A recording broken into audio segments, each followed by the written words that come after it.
All praises and the glory be to Yahweh, Ba'ashem Yahweh Shah. Salutations to the Akim that's called into the truth. Peace and blessings to the blessed elect scattered across the four corners of the earth. Greetings. This is part 3 of I said I was prompt before with 2 questions. That being St. John 1 and 13. The brother who I was dealing with, assuming that would be the heathen that's taking part in our salvation, which is not true. And also Matthew the 8th chapter, saying that the centurion is a heathen that Yahweh shall heal, which is not true. All right, I'm gonna close it out with this third segment, so to speak, just to give a few scriptures on, just to prove further that Yahweh Ba'ashem Yahweh Shah Wa Mashiach Yahweh Shah is for his people and his people only. And this is Acts 13 and 17. The power of this people of Israel chose our fathers, Acts 13 to 17, and exalted the people when they dwelt as strangers in the land of Egypt, and with a high arm brought he them out of it. But the key point I want you to see, Acts 13 to 17, the power, the God of this people of Israel chose our fathers and exalted the people when they dwelt as strangers in the land of Egypt, and with a high arm brought he them out. Just a lot of key points proving that he is our power. All right, let's continue on. Let me go back to Acts 11. Acts 11 and let's go Acts 11 and 19. And this is the New Testament, and this is Paul. Paul's scriptures can get you tangled up. It could be a major stumbling block if you have not the Spirit dealing with you to have understanding of Paul's scriptures. And that's what happens a lot of times in Christianity. They read Paul's scriptures and assume Paul is saying he for everyone now. But let's read this, Acts 11 and 19. Now they which were scattered abroad upon the persecution that arose about Stephen traveled as far as Phoenicia and Cyprus and Antioch, preaching the word to none but unto the Jews only. 20th verse. And some of them were men of Cyprus and Cyrene, which when they were come to Antioch spake unto the Grecians, preaching the Lord Yahweh Shah. Okay, person might see that stumbling block. Grecians, oh my goodness. Well, let's look at this word Grecians. Oh, that's the Greeks. Now the heathen can get a part of our salvation. We got to cut them a slice. Hell no. They do not get nothing of our salvation. Look, man, they don't deserve our salvation. But let's go open this word Grecians. And this is G1675. And it says Hellenistus. Hellenist, right? Let's get the Strong's definition. From a derivative of G1672, a Hellenist, or Greek-speaking Jew, Grecian. Why? Because we were scattered across the four corners of the earth. So if for example, if I go move to Cuba, eventually I'm going to start speaking Spanish. Okay? Because it's going to be so dominant. This bastard tongue of English, it's going to probably, I'm going to probably lose it. Okay? So that's the same thing when the Lord scattered us across the four corners of the earth. Eventually you're going to pick up the language in the captivity that you are in. All right?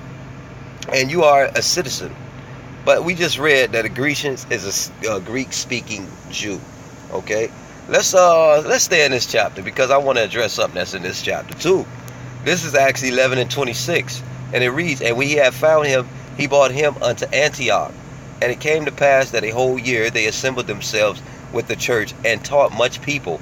And the disciples were called Christians first in Antioch. Well, my question is, if they was called Christians in Antioch, okay, that's why it's important to have that Apocrypha too. That Apocrypha is like a spring of wisdom, a spring of water of wisdom, okay? They was called Christians in Antioch at the first. So before Antioch, what the hell was they called? I think they was called Israelites or Jews. Does it say? But they were first called Christians in Antioch. And another question I would like to propose, was Yahweh Shah the Lord communicating with Peter in Greek? Or were they talking Hebrew or maybe Aramaic? I don't know. That's a good question. So when the disciples was talking amongst themselves, were they speaking Greek? That's a good question. Come on, guys. I mean, it's very simple. I'm in my captivity over here in America. Okay, by citizenship, that makes me an American. But I am an Israelite. My family is Israel. All right, my seed line goes back to Israel, to Abraham, according to the prophecies and the spirit. But like I said, I just wanted to bring that out to show you that they were first called Christians at Antioch. And also, it does not tell you to go ahead and make a religion called Christianity. It's nowhere in the Bible. They ain't tell you to go make Christianity. He told you, keep the law, statutes, and commandments. I don't know why you got to go put a label. Oh, this is Christianity. This is Catholicism. This is baptism. He didn't tell you to do that. Keep the commandments. Very simple. But hey, man like glory. They want to be self-glorified. We are Christians. No, when we say we are Israelites, that's who we are. Nobody can become an Israelite. You must be born an Israelite. You cannot. People can become Christians. People can become Baptists. People can actually become Jewish. But you cannot become an Israelite. All right, let's continue on with the lesson. Let's go to Romans. Let's bring out Romans 11 chapter. And it reads Romans 11 and 15. We'll begin this there. For if the casting away of them be the reconciling of the world, what shall be the receiving of them be but life from the dead? Alright. Now this is the scripture and the verse that they love to bring out about the broken branches. And I'm going to get it after I finish it. Alright. I read 15th verse of Romans 11 chapter. Let's go to the 16th verse. For if the first fruit be holy, the lump is also holy. And if the root be holy, so are the branches. And if some of the branches be broken off, and thou, being a wild olive tree, wert grafted in among them, and with them partakers of the root and fatness of the olive tree. Alright? Now I don't need to go in. It's going to tell you, boast not against the branches, because you were grafted in. The Most High can easily take you out. Paraphrasing. Alright? So, when those who are unlearned, when they read this, they figure, hey, that's the entry for the Gentiles, right? The natural Gentiles. That's the entry. That's how the heathen gonna get in, because they was grafted in. Well, the Israelites who lost their heritage and lost their understanding of who they are, they were grafted back in. And let's get some understanding on that. All right. Now, number one, I never heard of the heathen being considered an olive tree. Period. The Most High always referred to Israel as the olive tree. Always. Okay. And let's pull this up. This is Jeremiah 11 and 16. The Lord Yahweh called thy name a green olive tree, fair and of goodly fruit.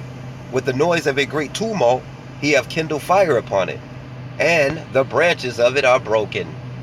So we were a green olive tree. How did we become a wild olive tree?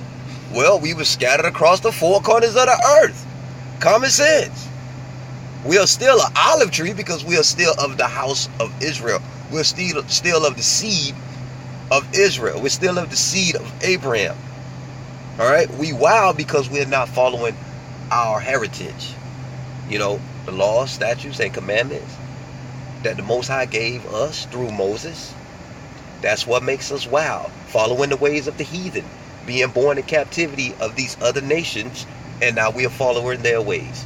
That's what makes you a wild olive tree. All right. It is not for the heathen. Can no man show me where the heathen will take part of our salvation, except for that they be servants, slaves, and handmaids in the kingdom of heaven. All right. Well, let's go back. Excuse me. Let's go back. All right. And let me prove something now. This is Romans 11 and 15. For if the casting away of them be the reconciling of the world, what shall the receiving of them be but life from the dead? Now let's look at this word reconciling. Reconciling. Let's go to the Strong's definition. First definition it gives you is from G2644, exchange. Now you open it up and get the root, it's going to just tell you the same thing, exchange. Figuratively, adjustment. That is restoration to the divine favor, atonement, reconciliation. Restore. When you restore something, re meaning back, store meaning to store up, put it back in place. Now, if reconciliation, let's look at it. For if the casting away of them be the restoring of the world, let's look what world he's talking about, because he's not talking about the inhabited earth. All right. It says cosmos. A very different. There's 3 different definitions for the word world in the scriptures. But let's see what cosmos means. Let's see what that word means. Probably from the base of G2865. Orderly arrangement. That is decoration. By implication, the world in a wide or narrow sense, including its inhabitants. Including its inhabitants. Salak. Including its inhabitants, literally or figuratively, morally adorning world. Key point, orderly arrangement. Now, if we look at this world as being the earth, would this definition even make sense? Orderly arrangement? He's talking about like as if somebody say the world of baseball, the world of football, the wide world of sports. Come on. It's very plain and simple. So when we look at this, let's go back. It says, for if the casting away of them be the reconciling, the restoration of the world, the orderly arrangement, what should be the receiving of them be but life from the dead? And that world is the world of Israel. And reconciling goes back to the world restoration. And if you reconcile, you go back and, consider. Oh, man, this is to the point and plain as ever. All right. So like I said, I just brought this lesson out to prove that, hey, salvation is nothing but for Israel. All right. Let me get 2 more scriptures and I'll close it out. All right. And this is going to be in Deuteronomy 30:2. I begin this. And it reads. Okay, I'll start at the top. Deuteronomy 30:1. And it shall come to pass, when all these things are come upon thee, the blessing and the curse which I have set before thee, and thou shalt call them to mind among all the nations, whither the Lord thy power hath driven thee, and shalt return unto the Lord thy power, and shalt obey his voice according to all that I command thee this day, thou and thy children with all thine heart and with all thy soul. 3rd verse. That then the Lord thy power would turn thy captivity and have compassion upon thee, and will return and gather thee from all nations. Gather thee from all nations. That sound like a revelation, right? All nations, tongues, and multitudes. But anyway, will gather thee from all nations, where the Lord thy power have scattered thee. If any of thine be driven out unto the outmost parts of the heaven, from thence will the Lord thy power gather thee, and from thence will he fetch thee. And that's why Yahushua said, the elect shall be sifted amongst the nations. I mean, well, not Yahushua, but they should be sifted among the nations. Like you have a sifter, and when you trying to get the fine flour, what stays on top? The clumps. All right. He said we are. He resembles us as corn. He shall sift the nations. Who's going to fall through the cracks? The Gentiles. But the Israelites are going to be straight up. They're going to be straight up. He's going to gather them, no matter how they look. Okay. No matter how we're going to look like everybody. But since we're going to look like everybody, does that make him a Chinese man? Ain't no Chinese man in the Bible. Chinese men ain't getting saved. Black people ain't getting saved. All right? Only people being saved are Israel.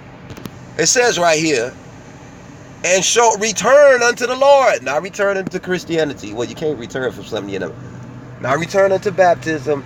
Return unto the Lord thy power and obey his voice. Keep the commandments. Simple. But he is our power. All right? And I got one more scripture, and I'm going to close it out. Just proving to you that he is only for us. And this is James 1:1. James, a servant of the power and the Lord Yahushua HaMashiach, to the 12 tribes which are scattered abroad. Greeting. All right? We are scattered abroad. We look like every nation because we mingle with the nations, which is not right. But so we're going to look like everybody, but the seed is of Israel. Shalom.